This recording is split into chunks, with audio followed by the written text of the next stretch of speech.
नमस्कार दोस्तों, स्वागत है आप सभी का आपके अपने YouTube चैनल हिंदी एकेडमी में।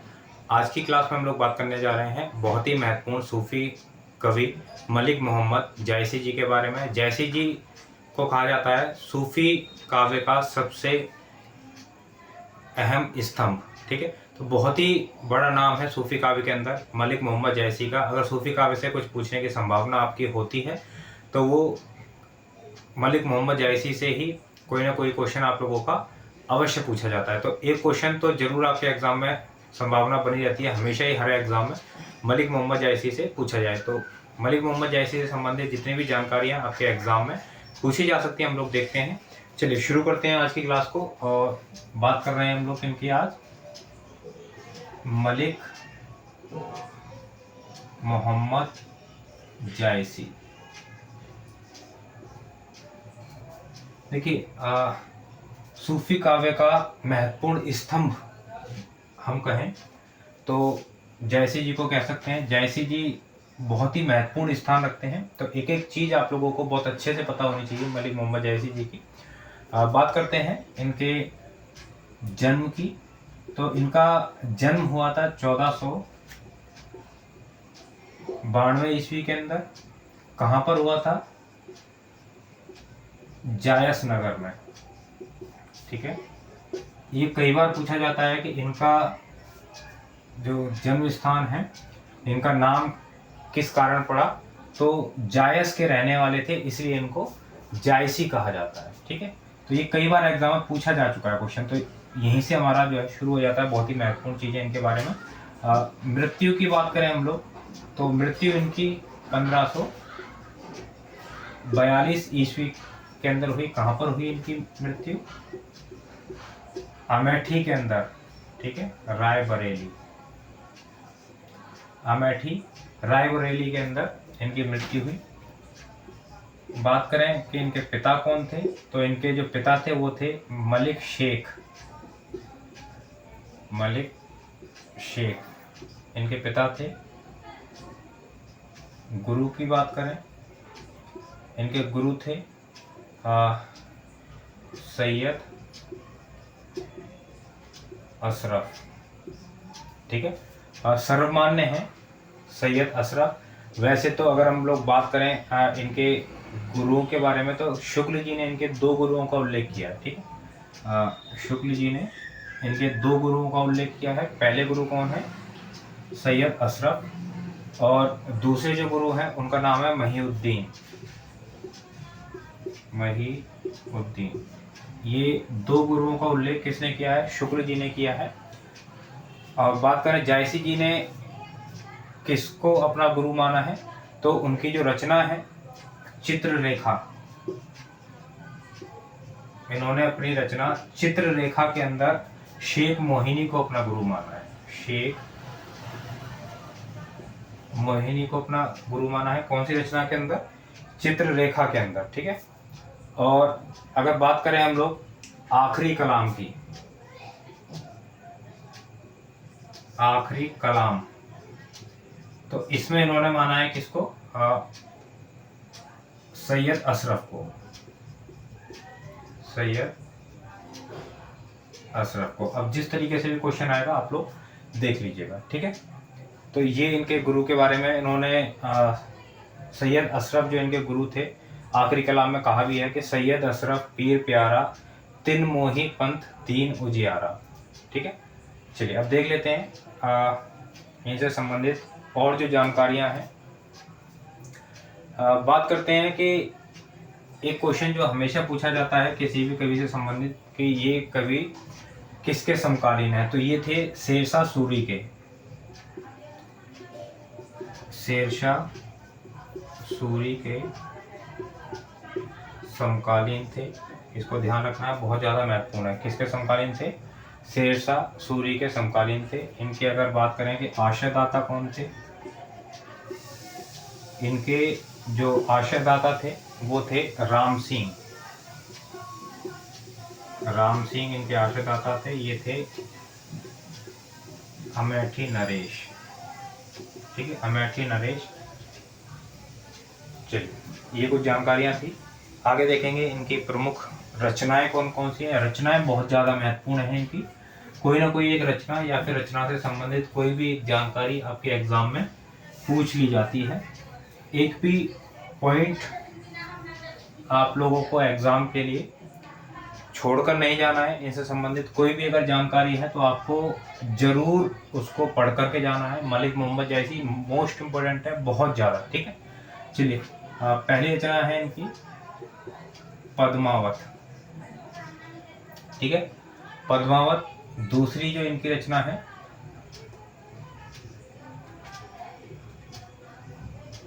अखरावट। तीसरी आखिरी कलाम। उसके बाद चौथी रचना है इनकी चित्ररेखा। नंबर 5 कहरनामा। नंबर 6 मसलनामा। और आखिरी देखेंगे नंबर 7 कहनावत। ठीक है, तो ये इनकी 7 महत्वपूर्ण रचनाएं हैं। इन 7 रचनाओं ये जो 7 के 7 आपकी महत्वपूर्ण रचनाएं हैं, इनमें से जो ये शुरू में मैंने 3 रचनाएं लिखी हुई हैं, पद्मावत, अखरावट और आखिरी कलाम, रामचंद्र शुक्ल जी ने केवल इन्हीं 3 रचनाओं का उल्लेख किया। ठीक है, शुक्ल जी ने केवल इन्हीं 3 रचनाओं का उल्लेख किया है, ये आप ध्यान रखेंगे, पद्मावत, अखरावट और आखिरी कलाम। ठीक है, तो ये 3 रचनाएं अपने आप में बहुत ज़्यादा महत्वपूर्ण हैं। इनको आपको जरूर पता होना चाहिए, इनके नाम आपको जरूर पता होना चाहिए, इनके बारे में कोई जानकारी है तो वो आपको पता होना चाहिए। चलिए हम लोग देख लेते हैं इनकी जो सबसे महत्वपूर्ण रचना है पद्मावत, उसके बारे में थोड़ा सा जरूर देखना है हम लोगों को। जो जो महत्वपूर्ण पॉइंट आप लोगों के बनेंगे पद्मावत के बारे में, वो थोड़ा सा मैं आप लोगों को यहाँ पर बता देता हूँ, क्योंकि पद्मावत के बारे में कोई भी चीज़ आप लोगों से पूछी जा सकती है। चलिए पद्मावत, सबसे पहले बात करें तो डॉक्टर राम स्वरूप चतुर्वेदी जी ने इसको हिंदी भाषा का सबसे बड़ा काव्य माना है। राम स्वरूप चतुर्वेदी ने क्या माना है? हिंदी भाषा का सबसे बड़ा काव्य मान लिया। ठीक है, उसके बाद करें पद्मावत का मूल ढांचा, ये कहाँ से लिया गया है? तो पद्मावत का जो मूल ढांचा है वो लिया गया है अपभ्रंश के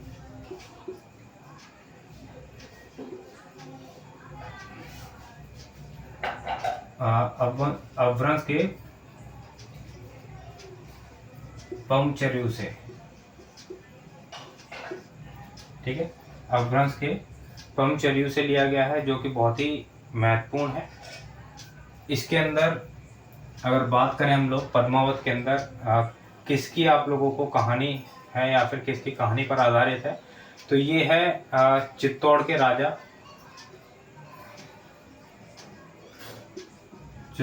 के राजा रतन सेन और सिंघल देश की राजकुमारी पद्मावती।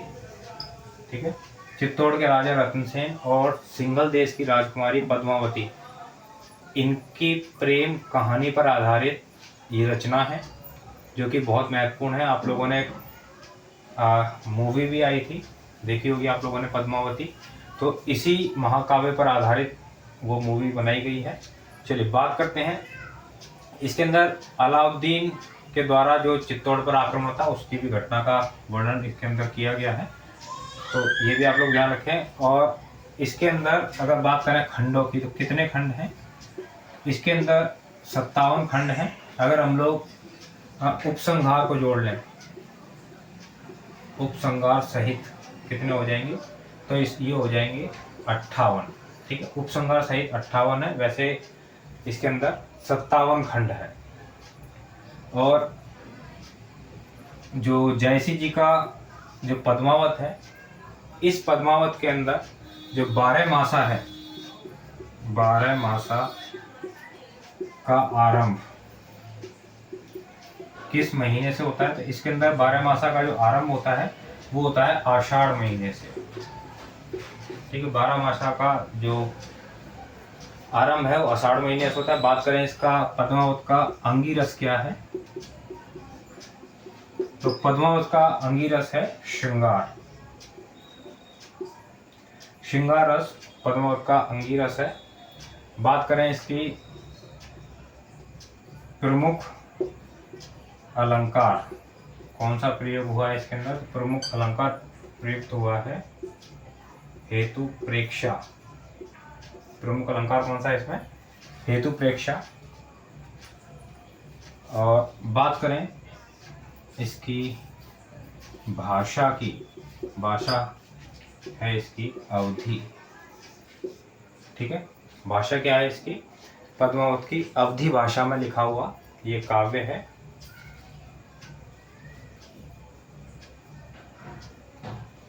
चलिए देखते हैं आगे जानकारी।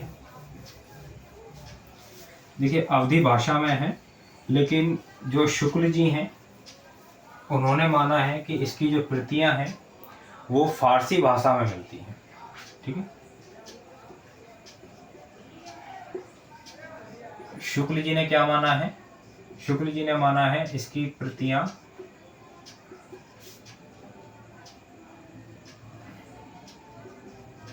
फारसी में मिलती है। ठीक है, फारसी में मिलती है।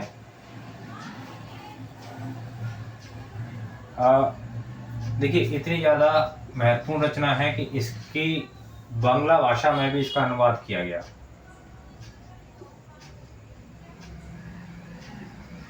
बांग्ला भाषा में अनुवाद हुआ इसका, और बांग्ला भाषा में अनुवाद हुआ किस नाम से इसका, आलो उजाला। आलो उजाला नाम से बांग्ला भाषा में इसका अनुवाद हुआ। और ये अनुवाद किसने किया, भगन ठाकुर, 1650 के अंदर। ठीक है, तो काफ़ी महत्वपूर्ण है। अब एक और महत्वपूर्ण, काफ़ी महत्वपूर्ण क्वेश्चन आपका बन जाता है पद्मावत से संबंधित, इसके जो प्रमुख पात्र हैं और वो पात्र किस चीज के प्रतीक हैं। ठीक है, पात्र और प्रतीक वो देख लेते हैं हम लोग।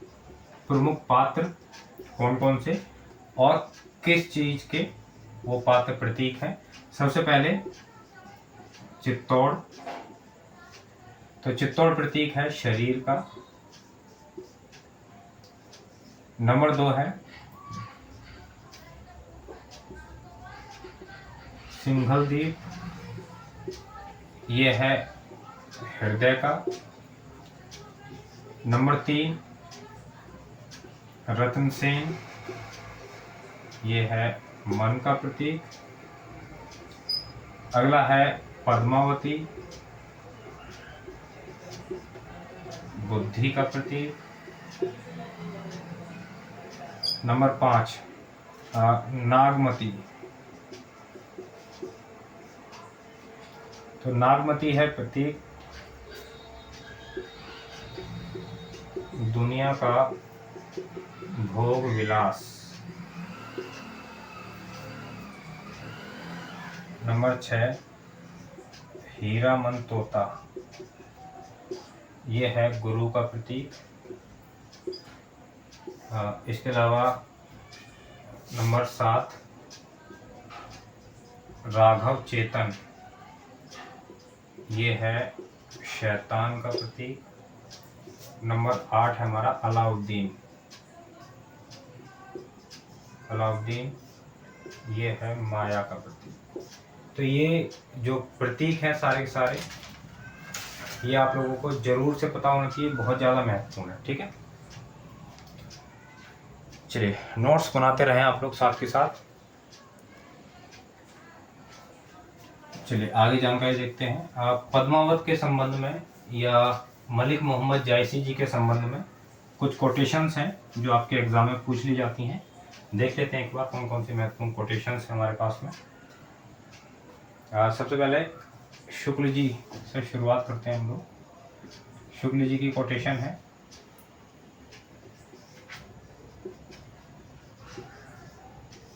नागमती वियोग खंड हिंदी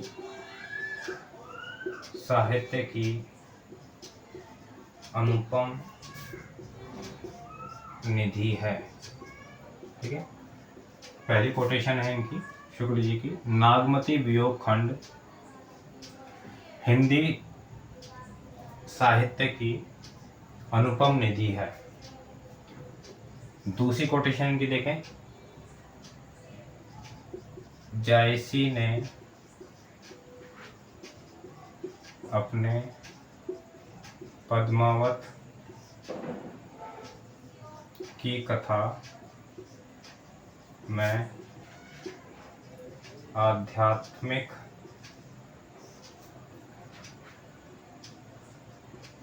अभिव्यंजना रखी है। तो ये दोनों जो कथन हैं ये किसके हैं? शुक्ल जी। चलिए एक तीसरा कथन देखते हैं। इनकी सारी कथाओं के पीछे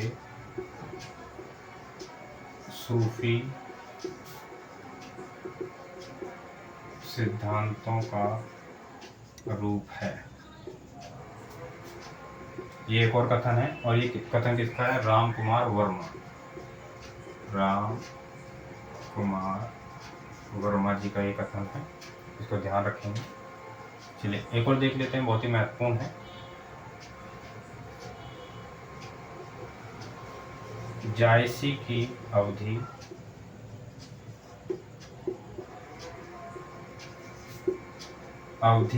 की अर्धान है। जायसी की अवधि की अर्धान है। ये किसका है? बच्चन सिंह का है। बच्चन सिंह का है। और इसका अर्थ क्या हुआ? अर्धान होता है कि निम्न स्तर से उच्च स्तर तक। ठीक है, तो अवधि की अर्धान का मतलब है कि अवधि को उच्च स्तर पर लेकर गए हैं जायसी जी। तो ये कुछ महत्वपूर्ण जानकारियां आप लोगों के लिए हैं। ये कुछ महत्वपूर्ण कथन थे। एक चीज़ और देख लेते हैं हम लोग। जायसी जी पर आधारित जो आलोचनात्मक ग्रंथ हैं, है ना, जायसी जी पर आधारित आलोचनात्मक ग्रंथ भी लिखे गए। जैसे जायसी ग्रंथावली है एक, ठीक है, और दूसरा है त्रिवेणी। ये दोनों ही किसने लिखे हैं? शुक्ल जी ने। ध्यान रखिएगा, जायसी ग्रंथावली भी काफ़ी महत्वपूर्ण है, त्रिवेणी भी। एक दूसरा है जायसी नाम से लिखा गया है, ये लिखा है विजय देव नारायण शाही। ठीक है, विजय देव नारायण शाही इन्होंने लिखा है। तो ये कुछ जानकारियां हैं आप लोगों के लिए मलिक मोहम्मद जायसी जी से संबंधित। उम्मीद कर रहा हूं कि आप लोगों को क्लासेस पसंद आ रही होंगी। अगर पसंद आ रही हैं तो अपने दोस्तों को ज़रूर शेयर करते रहें, ताकि उनको भी अपनी परीक्षा में कुछ हेल्प मिल सके इन क्लासेस से। और अगर आप लोग चाहते हैं कि कोई और बदलाव हो या फिर कोई सुझाव है तो कमेंट करना बिल्कुल ना भूलें। वीडियो को शेयर करें, लाइक करना ना भूलें। अगर आप लोग चैनल पर नए आए हैं, पहली बार देख रहे हैं, तो चैनल को सब्सक्राइब जरूर कर लीजिएगा, ताकि इसी प्रकार की क्लासेस आप लोगों को समय समय पर मिलती रहें। इसके अलावा अगर आप लोगों ने अभी तक हिंदी अकेडमी के ऐप को इंस्टॉल नहीं किया है तो प्ले स्टोर पर जाकर के आप लोग इंस्टॉल कर लीजिए। वहाँ पर आप लोगों को काफ़ी सारी जानकारियाँ हैं। हर सप्ताह वहाँ पर आप लोगों को टेस्ट देखने को मिलते हैं, जिनको आप लोग उन टेस्टों को देकर के आप अपनी परीक्षा के लिए तैयारी कर सकते हैं। साथ ही और बहुत सारी चीज़ें आप लोगों को वहाँ पर मिलेंगी। अगर आप लोगों ने इसके अलावा आप लोगों ने अगर टेलीग्राम ग्रुप ज्वाइन नहीं किया है तो उसको भी ज्वाइन कर लीजिएगा। सभी का जो लिंक है वो आप लोगों को मिल जाएगा वीडियो के डिस्क्रिप्शन में, वहाँ से भी जा कर के आप लोग वहाँ से जुड़ सकते हैं। चलिए फिर मिलते हैं हम लोग अपनी अगली क्लास में अगले कवि के साथ में। बहुत बहुत धन्यवाद आप सभी साथियों का।